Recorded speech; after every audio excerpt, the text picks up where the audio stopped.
I cannot wait to be a part of this. I can't wait to see what his vision does. The story is unbelievable. Definitely, it's going to be a proudest film for our country, for sure, which we are trying to pull. A gangster film. It's a gangster genre with a female gaze. अब animal park के लिए तो मर जाएंगे picture देख के. I mean, I don't even they dare to criticize Animal Park. Indian cinema पिछले 129 year से एग्जिस्ट करती है और इसमें एक से बढ़कर एक talented actors, director, screen writer, ambitious producers हुए, लेकिन आज तक कोई भी माई का लाल और बाप का पीला 2000 करोड़ का मार्क क्रॉस नहीं कर सका, एक्सेप्ट दंगल. लेकिन उसमें भी काफी सारे एलिगेशंस लगे कलेक्शन में झोल करने के. तो इतने सालों में अब तक सिर्फ 2 फिल्में ऐसी हुई जिसने 1500 करोड़ क्लब में अपनी जगह बनाई, और दोनों ही फिल्में अपनी अपनी फिल्मों की सीक्वल थी. मेरा मतलब बाहुबली 2 एंड पुष्पा 2 से 1000 करोड़ प्लस फिल्मों में 5 फिल्मों ने अपनी जगह बनाई, जिसमें RRR, KGF 2, जवान, पठान, कल्कि 2898 AD जैसी फिल्में शामिल. लेकिन फिर भी आज इंडियन सिनेमा में 1000 करोड़ का कलेक्शन करना एक मिनिमम स्टैंडर्ड बन चुका है for a film to be blockbuster. तो इसीलिए आपका लैडर भाई 2000 करोड़ के पोटेंशियल रखने वाली फिल्मों की सेकंड पार्ट लेकर आ गया है. मतलब ये कुछ ऐसी फिल्में हैं जो अपने फर्स्ट वीकेंड पे 500 करोड़ और 15 डेज में 1000 करोड़ का नंबर भी टच कर ले तो मैं नहीं चौंकूंगा. वैसे भी पिछली वीडियो ऑलरेडी 16 मिनट्स की हो गई थी, तो हमने 1000 कमेंट और 10 के लाइक का टारगेट रखा था, जो आपने इजीली पूरा करा दिया और हमें गालियां भी पड़ी कि भाई टारगेट तो पूरा हो गया है, लाइक्स भी आ गए, कमेंट्स भी आ गए, कब खून खोलेगा रे तेरा. तो यार फिर से कहूंगा कि इन फिल्मों को देखने के लिए पड़ोसी का बच्चा बेचना पड़े तो बेच देना, बट इन्हें थिएटर्स में ही देखना. तो देखो, अक्सर फिल्मों की हाइप क्रिएट होने का सबसे बड़ा रीजन या तो उसका डायरेक्टर होता है, या उसका स्टार, या फिर मैसिव बजट. लेकिन सबसे फर्स्ट हम जिस फिल्म के बारे में बात करने वाले हैं उस फिल्म में ये तीनों की तीनों चीजें शामिल है.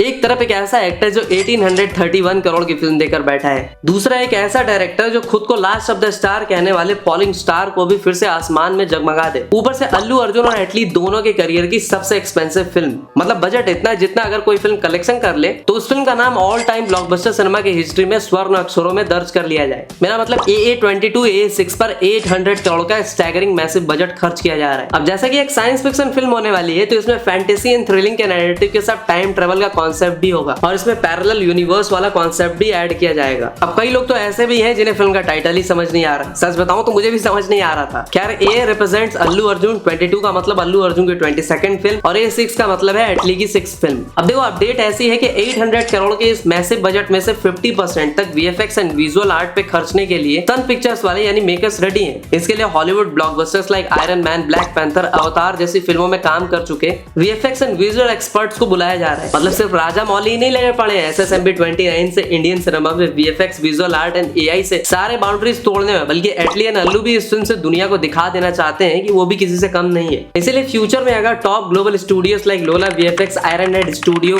Spectral Motion, ILM Technoprops, Fractured Effects, इन सब का नाम अगर आपको फिल्म से जुड़ता दिखे तो चौंकिएगा मत. Even Oscar winner Justin Raleigh, जिन्होंने Aquaman and the Lost Kingdom, the Ike Tammy Faye, Army of the Dead, American Crime Story जैसी काफी सारी फिल्मों में काम किया है, he is handling creature design and makeup for this film. Allu Arjun के अलावा दीपिका भी कंफर्म्ड हो चुकी है और उनकी 100 डेज की शूटिंग भी शेड्यूल हो चुकी है, जो कि इसी साल नवंबर 2025 से स्टार्ट कर दी जाएगी. बट डर इसी बात का है कि अपनी पलटू चची फिर से कहीं पलटी ना मार दे, जिसमें हम उन्हें VFX सूट्स पहने देख सकते हैं और वो ब्लू कलर के घोड़े पे बैठी हैं.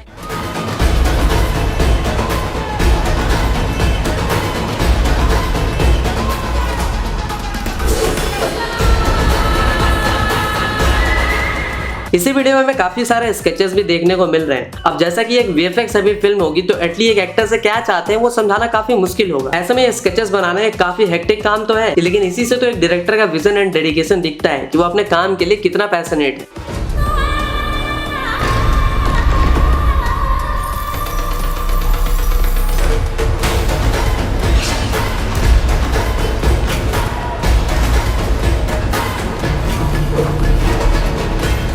खैर, दीपिका के अलावा रश्मिका मंदाना, मृणाल ठाकुर, जानवी कपूर, भाग्यश्री बोरसे जैसे 6 हीरोइन इस फिल्म में होने वाली हैं. और 6 से याद आए कि अल्लू अर्जुन इस फिल्म में डबल नहीं, ट्रिपल नहीं, क्वाड्रुपल कैरेक्टर्स में दिखेंगे. मतलब 4 से भी ज्यादा कैरेक्टर्स होने वाला है. माने बाप का, दादा का, अपना, सबका बदला अल्लू अर्जुन खुद ही लेंगे. नहीं समझे? तीनों जनरेशन को अल्लू अर्जुन ही प्ले करेंगे और विलन की वाट लगाएंगे. वेल, सामने अगर विलन प्रेजेंट है तो पीटना पाटना, झुकेगा नहीं साला बोलना काफी इजी हो जाता है. मेरा मतलब डिफरेंट इमोशंस लाना एक एक्टर के लिए पीस ऑफ केक हो जाता है. लेकिन असली परीक्षा होती है VFX बेस्ड फिल्मों में, जहां सामने ब्लू या ग्रीन स्क्रीन है और आपको वही इंटेंसिटी, वही इमोशन, वही एक्शन करना है.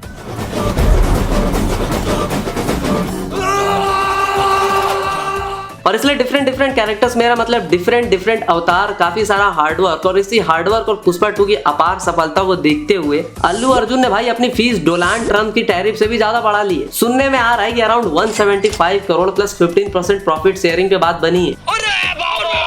अब जो भी कहो यार, सामने वाले के लिए बनता है। 1800 करोड़ की फिल्म देखे बैठा है बंदा। लेकिन शॉकिंग बात यह है कि एक टाइम पे 5 लाख पर फिल्म काम करने वाले एटली की केटली भी काफी गर्म हो चुकी है, and is charging 100 crore for this film, जबकि जवान के लिए भी उन्होंने 30 करोड़ ही चार्ज किया था। लेकिन एटली भी अपनी फीस को जस्टिफाई करते हुए पिंक विला के इंटरव्यू में कहते हैं कि भैया इस प्रोजेक्ट पे काफी टाइम एंड एनर्जी जाने वाला है। The world is waiting to know for A6. A6 A6 is something really consumes a lot of time and energy.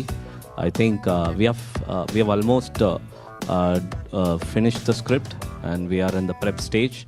And not being pompous, I think definitely it's going to be a proudest film for our country for sure, which we are trying to pull.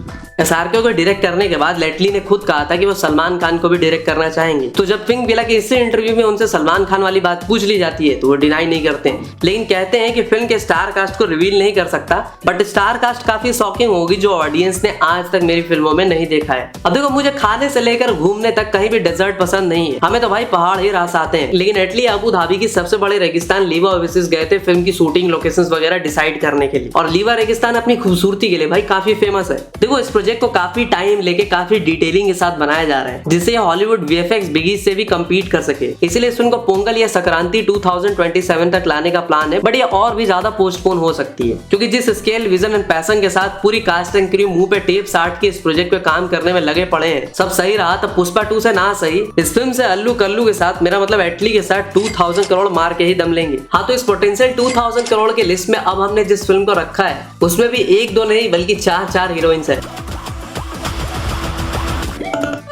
तो देखो, एक pan India blockbuster film देने के बाद stars के कंधों पे एक बहुत बड़ा बोझ हो जाता है, जिस बोझ के तले अक्सर उस स्टार का स्टारडम कई बार दम तोड़ देता है, and all credit goes to their film choices. But उन्हीं में से कुछ स्टार्स ऐसे होते हैं जो इमीडिएटली किसी भी अवेलेबल अपॉर्चुनिटी को ग्रैब करने के बजाय 3-4 साल तक वेट करना पड़े वो सही, लेकिन डिसीजन अपने अकॉर्डिंग ही लेते हैं। इवन अपनी सबसे बड़ी फिल्म KGF 3 को भी साइड में रख के एक फ्रेश फिल्म चूज करते हैं। हाँ, मैं यस की टॉक्सिक की ही बात कर रहा हूँ। 1940 से 1970 की टाइम वाली गैंगस्टर ड्रामा पर बेस्ड इस फिल्म का एक ऑलरेडी भौकाली टीजर आया था with a tagline his untamed presence is your existential crisis. मतलब एक डार्क नैरेटिव वाली फिल्म जो कि पावर एंड मोर्टेलिटी का नंगा नाच ऑडियंस को दिखाने वाली है, और इसके डायरेक्टर है गीतू मोहनदास, जिन्होंने लायस डाइस और मूथॉन जैसी वन ऑफ अ काइंड फिल्में बनाई थी। अपडेट ऐसे भी है कि इसमें 450 इंडियन एक्टर्स, 300 फॉरेन एक्टर्स की टीम काम कर रही है। 20 एकर्स की तो सिर्फ सेट बनाई गई थी, जिसके लिए पेड़ वगैरह भी काटा गया था, जिससे फॉरेस्ट डिपार्टमेंट वालों ने मेकर्स पे केस तक ठोक दिया था। इस वजह से भी फिल्म डिलेड हुई थी। इसके अलावा इस फिल्म में नयनतारा, कियारा आडवाणी, तारा सुतारिया, हुमा कुरैशी, रुक्मिणी वसंत जैसी काफी सारी एक्ट्रेसेस होने वाली हैं। और रूमर्स ऐसे भी है कि नयनतारा ने यश की बहन का कैरेक्टर प्ले किया है, जो कि पहले करीना कपूर को ऑफर हुआ था। अब कई मूवी रिव्यूअर्स फिल्म को लेकर एक्सट्रीमली पॉजिटिव है, तो कई लोग नेगेटिव भी हैं। जो लोग नेगेटिव है उनका कहना है कि यश ने जिस लेवल की एक्सपेक्टेशन सेट कर रखी है, अगर वो डिलीवर नहीं कर पाए तो प्रभास की तरह उन्हें भी 2-3 फ्लॉप्स या डिजास्टर का सामना करना पड़ सकता है। बट अब खुद का लॉजिक लगाओ और देखो कि श्रीनिधि को KGF 1 के बाद अगर 7 फिल्म्स ऑफर हो सकते हैं, तो KGF 2 देने के बाद यश को कितनी फिल्में ऑफर हुई होंगी। उसमें से उन्होंने टॉक्सिक को चेरी पिक किया, मतलब कुछ तो बात है इस फिल्म में। ऊपर से फिल्म का टैगलाइन भी बड़ा विचित्र है, जो कि है as a fairy tale for grown ups, और फिल्म का ये विचित्र सा टाइटल भी यश ने खुद ही डिसाइड किया था। Okay, and what does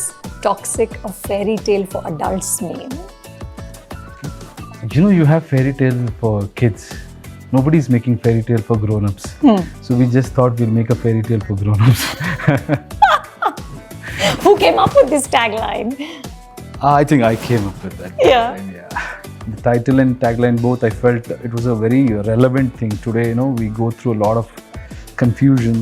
और इसी इंटरव्यू में क्रिटिक अनुपमा जी जब यश से पूछती हैं कि नो डाउट आपको बहुत सारे प्रोजेक्ट्स के ऑफर आए होंगे, उसमें से आपने टॉक्सिक को ही चूज क्यों किया, इवन तब जब गीतू मोहनदास जैसी एक डायरेक्टर जिनको लार्ज स्केल मास मसाला फिल्म बनाने का प्रायर एक्सपीरियंस नहीं हो। यश ने कहा कि आपकी बात बिल्कुल सही है, लेकिन फिल्में चूज करने में मैं कैलकुलेशंस, एक्सपीरियंस, इन सभी चीजों से ज्यादा स्क्रिप्ट एंड डायरेक्टर के विजन पे विश्वास दिखाता हूँ, और खुद के दिमाग से ज्यादा दिल की सुनता हूँ। मुझे गीतू मोहनदास के विजन पे विश्वास है, and it was Mohandas passion and energy that made me give his not to toxic. Yash ने पैन इंडिया फिल्मों के सक्सेस एंड प्रेशर पे बात करते हुए बड़ा ही दिलचस्प सा एग्जांपल दिया। उन्होंने कौन बनेगा करोड़पति का एग्जांपल देते हुए कहा कि कौन बनेगा करोड़पति में जब आप एक सर्टेन स्टेज पे पहुंच जाते हो तो होस्ट आपसे पूछता है कि आगे जाना है या क्विट करना है, और अगर आप आगे जाओगे तो आप सब कुछ खो भी सकते हो। लाइफ भी कहीं ना कहीं में ऐसे ही ऑप्शंस देती है, and I think I am a kind of a person who risk it all. बात तो सही है, केजीएफ से पहले प्रशांत नील को पैन इंडिया में कितने ही लोग जानते थे, लेकिन डायरेक्टर के विजन पर विश्वास दिखाते हुए यस ने उस फिल्म को अपने लाइफ के 6 साल दे दिए। हाँ, 2016 में ही केजीएफ में यस ऑन बोर्ड हो चुके थे। बॉलीवुड एक्टर अक्षय ओबरॉय जो इस फिल्म के पार्ट थे, उन्होंने खुद कंफर्म किया कि ग्लोबल लेवल पे जाने के लिए मेकर्स ने टॉक्सिक को इंग्लिश एंड कन्नड़ा दोनों में ही शॉट किया है। The film is being shot in 2 languages as widely reported. It's being shot in English and in Kannada. So I found the Kannada easier than the English. अब देखो, I am not sure, but ऐसी भी news आई थी कि Hollywood की 20th century fox जैसी production and distribution company से भी बात चल रही है और global distribution underlying it's pan India and world wide ambitions. मतलब मेकर्स फिल्म में कोई भी कमी नहीं रखना चाहते, इसीलिए इसे 2 बार पोस्टपोन भी किया जा चुका है। पहले यह फिल्म अप्रैल 2025 में आने वाली थी, फिर इसे दिसंबर 2025 के लिए पोस्टपोन किया गया और अब फाइनली ये फिल्म 19 मार्च 2026 को आएगी, जिस डेट पे शायद एसएलवी वाली लव एंड वॉर भी आ रही है। बट देखो, अगर फिल्म में दम हो तो बड़े बड़े सुपरस्टार्स भी घुटनों पे आ जाते हैं बीजे के लिए, और यस का तो ऐसा रिकॉर्ड रहा है सुपरस्टार्स को घुटनों पे लाने का। हाँ, तो तीसरे पे आती है वो सीक्वल जो सिर्फ पैसे छापने का एक नया आइडिया या फिर पहले पार्ट की सक्सेस और हाइप को देखते हुए च्युइंगम की तरह स्टोरी को खींचकर दिखाने वाली फिल्म नहीं, बल्कि the OG director of this film was sure about the success कि उसने पहले पार्ट से पहले ही उसकी सीक्वल ही नहीं बल्कि आगे के 2 पार्ट्स की कहानी भी सोच रखी थी। मतलब एक प्योर ट्रायोलॉजी वाली फिल्म। अरे नहीं, केजीएफ 3 की बात नहीं कर रहा हूँ, मैं बात कर रहा हूँ द मोस्ट वायलेंट फेमिनिस्ट का डंडा उन्हीं के गांव में डाल के गुड़गांव बना देने वाली the most awaited sequel Animal Park की। हाँ, तो सेकंड पार्ट में भी बिना छेड़छाड़ करते हुए कहानी वहीं से शुरू होगी जहां पे खत्म हुई थी, जहां में रणविजय यानी कि रणवीर कपूर और उसके हमशक्ल यानी उसका दुश्मन अजीज, जिसने अपना फेस प्लास्टिक सर्जरी करवा के चेंज कर लिया है, बिल्कुल रणविजय की तरह हूबहू दिखता है। तो इसलिए सेकंड पार्ट में हमें 2 अलग अलग पर्सनैलिटी और पावर की जंग देखने को मिलेगी। अब जैसा कि इसका नाम ही एनिमल पार्क है, तो इसमें एक एनिमल नहीं होगा बल्कि काफी सारे राक्षस होंगे। इसलिए वांगा ने कहा था कि एनिमल अगर तुम्हें वायलेंट लग रही है तो रुको बेटा, पिक्चर अभी बाकी है। इन लोगों को मैं एनिमल पार्क जरूर दिखाऊंगा। वैसे भी एनिमल के पोस्ट क्रेडिट सीन में हम अजीज का खौफ देख चुके हैं, मतलब बदले की आग में अब उसका अगला टारगेट रणविजय और उसका पूरा परिवार होगा। दूसरी तरफ जोया यानी तृप्ति की प्रेगनेंसी हमें दिखाई जाती है, बट समझ नहीं आता कि वो बच्चा अजीज का होगा या रणविजय का, क्योंकि अजीज ने ऑलरेडी अबरार यानी कि बॉबी देओल की विडो यानी कि मानसी टकसास से शादी कर ली होती है। बट ये तो हो गए गेसेस एंड थ्योरीज। अभी एनिमल पार्क में वांगा बहुत सारे कार्ड रिवील करने वाले हैं और एनिमल पार्क शायद पहली ऐसी फिल्म होगी जिसमें रणवीर कपूर एंटागनिस्ट और प्रोटैगनिस्ट, मेरा मतलब हीरो विलन, दोनों कैरेक्टर प्ले करने वाले हैं। और रणवीर ने खुद भी कहा था कि ये फिल्म कहीं ना कहीं उनके करियर की सबसे बड़ी माइलस्टोन बनी थी, जहां he became a man from a चॉकलेटी boy. See, I was kind of hitting a saturation point in my career. I was called the next superstar for a very long time. But I think Animal, what it did is it was the correct film at the right time to kind of just at least take another step up. So that was very important for me, for my confidence. It was very important for me to kind of change, shift from a boy to a man. Cast की बात करें तो रणवीर के अलावा Rashmika Mandanna, Geetanjali, Tripti Dimri as Zoya, Saurabh Sachdeva as Aveeb Haq, Mansi Taxak as उम्मीयन हनी, इन सब की तो कंफर्म टिकट है। वेटिंग लिस्ट वालों की बात करूं तो बॉबी देओल एज अबरार हक जो कि मारे जा चुके हैं, 1-2 फ्लैशबैक सीन्स में आ सकते हैं। अनिल कपूर एज बलवीर सिंह का चैप्टर शायद इस फिल्म के शुरुआत में ही फोटो पे माला लटकाए हुए दिख सकता है। बट एनिमल पार्क से वांगा और रणवीर दोनों ने ही कुछ टाइम का ब्रेक लिया था। वांगा जहां एक तरफ प्रभास के साथ स्पिरिट बनाने में बिजी हो गए थे, तो वही रणवीर ने तो इतने टाइम में 2-3 फिल्में कर डाली थी, एक तो रामायण और दूसरी वो आइला और विकी के साथ लव एंड वॉर। इसलिए भूषण कुमार ने भी कहा था कि स्पिरिट आने के 6 महीने बाद से ही एनिमल पार्क पे काम स्टार्ट हो जाएगा। Now tell me, is Animal on track? Will Ranveer fan do that? Yeah, Animal will be obviously is on track, but before that we are doing Spirit. Yes.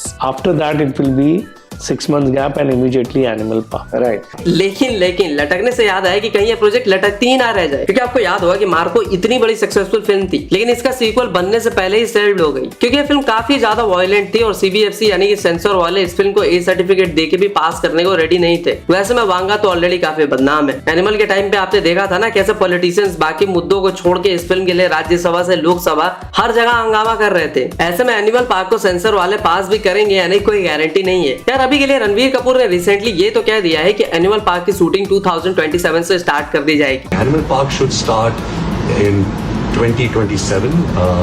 Sandeep has been interacting with me on the idea and the music and the characters, and it's just crazy, and I just can't wait to be on set. अब देखो वांगा जैसे director है जिसकी फिल्मों में actor से ज्यादा ये फिल्में उनके नाम से चलती है। एनिमल जैसे ऑल टाइम ब्लॉकबस्टर फिल्म की सीक्वल की कहानी में इतना कुछ बताना बाकी है। तो भाई ये फिल्म अगर 2000 करोड़ का नंबर पोस्ट नहीं करेगी तो कौन करेगा? बस ये CBFC वाले बीच में अपनी मैया छुड़ाने ना आ जाए। तो बस 2000 करोड़ का नंबर ज्यादा दूर नहीं है। और वैसे तो इस पोटेंशियल 2000 करोड़ के लिस्ट में और भी फिल्में हैं, लेकिन उन्हें एक वीडियो में कवर करना पॉसिबल नहीं होता। और उन्हें अगर एक वीडियो में कवर करने निकलो तो बेवफा ऑडियंस बीच में ही छोड़ के भाग जाती है। इसीलिए अगर आप इस वीडियो का नेक्स्ट पार्ट चाहते हो तो कमेंट में डालो 2000 crore chapter 3। Just 1500 comment and 10 के लाइक का टारगेट रखते हैं। तो लेटर भाई मिलेगा आपसे अगली वीडियो में, तब तक के लिए हर हर महादेव।